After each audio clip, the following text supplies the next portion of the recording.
अल्हम्दुलिल्लाहि रब्बिल आलमीन वस्सलातु वस्सलामु अला सय्यिदिल अंबिया'i वल मुरसलीन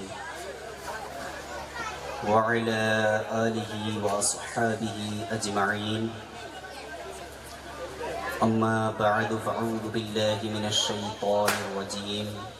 बिस्मिल्लाहिर रहमानिर रहीम। अला इन्ना औलिया अल्लाहि ला खौफुन अलैहिम वला हुम यहज़नून। सदक़ल्लाहु मौलानल अज़ीम व सदक़ रसूलुहुन नबियुल मतीनुल मुबीनुल मुईनुल करीम व नहनु अला ज़ालिका लमिनश शाहिदीन वश्शाकिरीन वल्हम्दुलिल्लाहि रब्बिल आलमीन। बादे तौहीद के मतवालों, शम्अ-ए रिसालत के परवानों, औलियाए उम्मत के जानिसारों, आइए हम और आप आक़ाए नामदार, मदनी और मदीने के ताजदार, दोनों आलम के मालिक व मुख्तार यानी जनाब मुहम्मदुर रसूलुल्लाह सल्लल्लाहु तआला अलैहि वसल्लम की बारगाह बेकस पनाह में दुरूद पाक का हदिया पेश करे और पढ़े बाआवाज़ बुलंद अल्लाहुम्मा सल्लि अला सय्यिदिना व मौलाना मुहम्मदिन व बारिक वसल्लिम। सल्लु अलैहि सलातन व सलामन अलैका या सय्यिदी या रसूलल्लाह सल्लल्लाहु तआला अलैहि वसल्लम। वाह क्या मर्तबा है गौस ए बाला तेरा, वाह क्या मर्तबा है गौस ए बाला तेरा, ऊंचे ऊंचों के सरों से है कदम आला तेरा। अला इन्ना औलिया अल्लाहि ला खौफुन अलैहिम वला हुम यहज़नून। तर्जुमा, अल्लाह के वली जो वली हैं उनको ना कोई खौफ है और ना ही वो गमगीन होंगे। इस आयत करीमा को सबसे पहले हुजूर नबी करीम सल्लल्लाहु ताला अलैहि वसल्लम ने इसकी तशरीह फरमाई और इस हदीस के रावी हज़रत उमर फ़ारूक रदियल्लाहु ताला अन्हु आप फरमाते हैं कि हुजूर नबी करीम सल्लल्लाहु ताला अलैहि वसल्लम ने इरशाद फरमाया, अल्लाह के बंदों में कुछ वो लोग होंगे जो अंबिया और शोहदा तो नहीं बल्कि अंबिया और शोहदा उनके मर्तबों पर रश्क करेंगे। सहाबा ने अर्ज की, या रसूलल्लाह सल्लल्लाहु ताला अलैहि वसल्लम वो कौन लोग होंगे? हुजूर नबी करीम सल्लल्लाहु ताला अलैहि वसल्लम ने फरमाया कि वो लोग होंगे जो बगैर किसी कुराबतदारी और दुनियावी ताल्लुकात से अल्लाह की रहमत से लोगों में महबूब होंगे। बगैर किसी कुराबतदारी और दुनियावी ताल्लुकात से अल्लाह की रहमत से लोगों में महबूब होंगे। हजरत तमीमी इरशाद फरमाते हैं, मेरा जब तालिब इल्मी का दौर था, मैं बगदाद के मदरसा निज़ामिया में तालीम हासिल कर रहा था।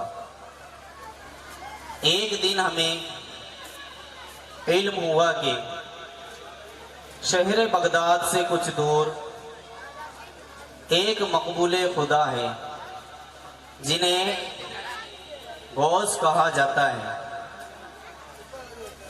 शहर बगदाद से कुछ दूर एक मकबूले खुदा है जिन्हें गौस कहा जाता है और हमें उनकी जियारत का शौक हुआ। मैं और मेरे दो तालिबे इल्म साथी इब्न सिका और शेख अब्दुल कादिर जिलानी।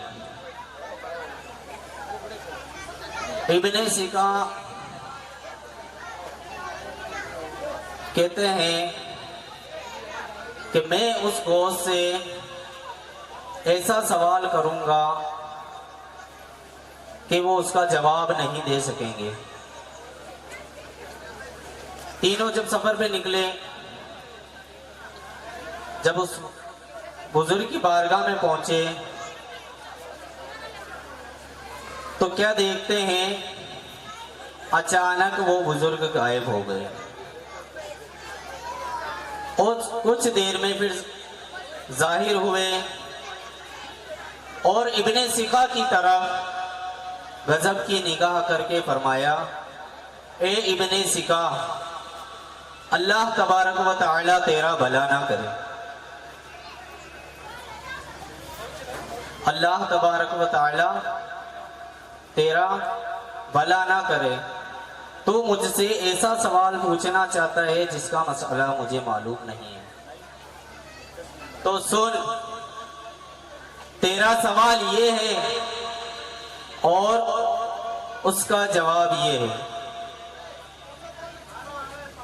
हजरत अब्दुल्ला तमीमी फरमाते हैं, फिर वो बुजुर्ग मेरे सामने मुतवज्जे हुए और फरमाया,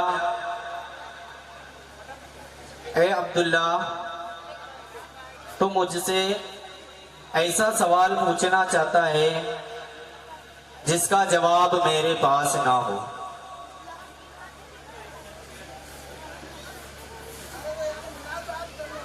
फिर जैसे ही शेख अब्दुल कादिर जिलानी की बारी आती है, यानी कि गौसे आजम, वो बुजुर्ग फौरन खड़े होकर शेख अब्दुल कादिर जिलानी को सीने से लगा लेते हैं और फरमाते हैं, ए शेख अब्दुल कादिर जिलानी, तूने अदब की वजह से ये मकाम और मर्तबा हासिल किया, अल्लाह और उसके रसूल को राजी कर लिया, और मैं देख रहा हूं कि तू बगदाद के मिंबर पर खड़ा होकर वाज़े बयान कर रहा है और लाखों इंसान तेरे बयान से फैज़याब हो रहे हैं। शेख अब्दुल कादिर जिलानी फरमाते हैं, क़दमी हाज़ा अला रक़बति कुल्ली वलिय्यिल्लाह, यानी मेरा कदम तमाम वलियों की गर्दनों पर है। और इब्ने सिका, जिसने उन बुजुर्ग की बारगाह में बेअदबी के अल्फाज और बेअदबी के जुमले इस्तेमाल किए थे, तो उन बुजुर्ग ने इरशाद फरमाया था कि अल्लाह तेरा भला ना करे, अल्लाह तेरा भला ना करे। इब्ने सिका ने हर तरह की तालीम में महारत हासिल कर रखी थी, हर तरह की तालीम में महारत हासिल कर रखी थी। बड़े भले आलिम उससे मुनाजरा में शिकस्त खा जाते हैं। रोम का एक यहूदी बादशाह तमाम आलिमों को इकट्ठा करवाता है और इकट्ठा करवाने के बाद इब्ने सिका को मुनाजरा की दावत देता है। जब इब्ने सिका मुनाजरे के लिए आते हैं तो वो तमाम उलमा को शिकस्त फाश कर देते हैं। इस मसले को लेकर बादशाह बहुत ज्यादा परेशान हो जाता है, बादशाह बहुत ज्यादा परेशान हो जाता है।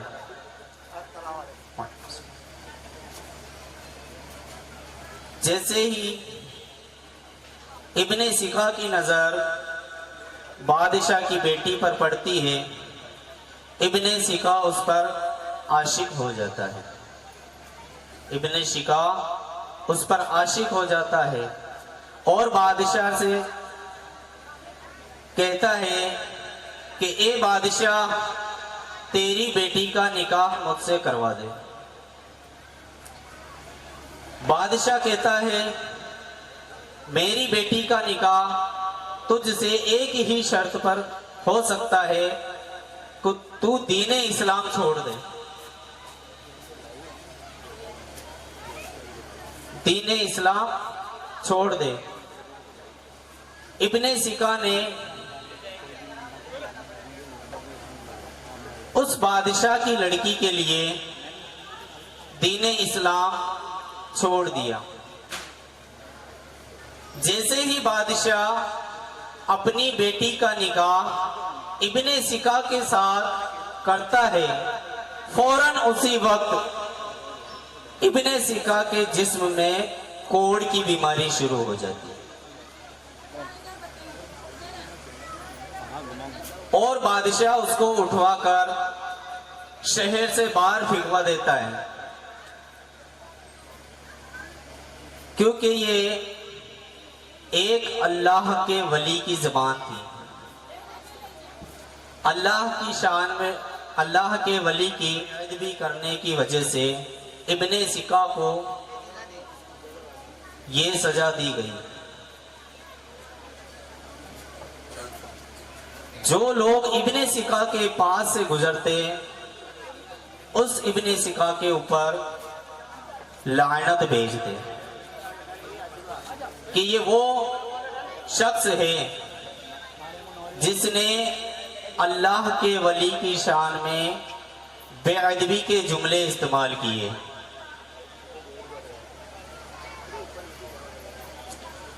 तो मेरे प्यारे प्यारे इस्लामी भाइयों, मैं आपसे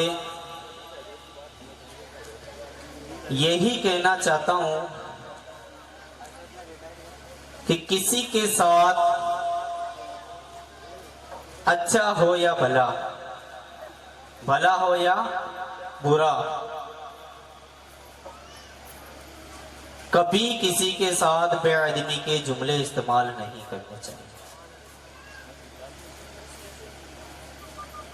उसने अल्लाह के वली की शान में बेअदबी के जुमले इस्तेमाल किए, अल्लाह तबारक व तआला ने उसे कोढ़ की बीमारी में मुब्तला कर दिया। उसी बीमारी के अंदर वो एड़ियां रगड़ रगड़ कर मर गया। उसी बीमारी के अंदर वो एड़ियां रगड़ रगड़ कर मर गया।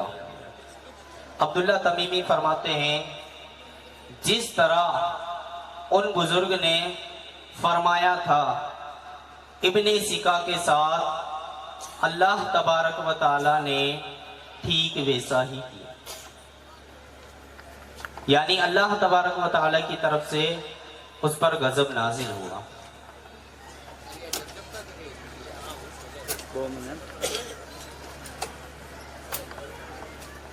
इब्ने सिका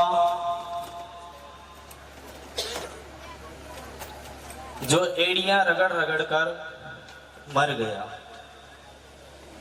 अब्दुल्ला तमीमी जिनके बारे में उन बुजुर्ग ने ये कहा था कि दुनिया तेरे कानों की लो तक पहुंच चुकी है, दुनिया तेरे कानों की लो तक पहुंच चुकी है। अब्दुल्ला तमीमी फरमाते हैं कि शेख अब्दुल कादिर जिलानी खुद फरमा रहे हैं कि जैसे उन बुजुर्ग ने फरमाया था, ठीक वैसे ही मैं बगदाद के मिंबर पर खड़ा होकर बयान कर रहा हूं। और शेख अब्दुल कादिर जिलानी फरमाते हैं, क़दम हादा अला रक़बती कुल्ली वलीयिल्लाह, मेरा कदम तमाम औलिया अल्लाह की गर्दनों पर है। व आखिर दावाना अनिल हम्दुलिल्लाहि रब्बिल आलमीन।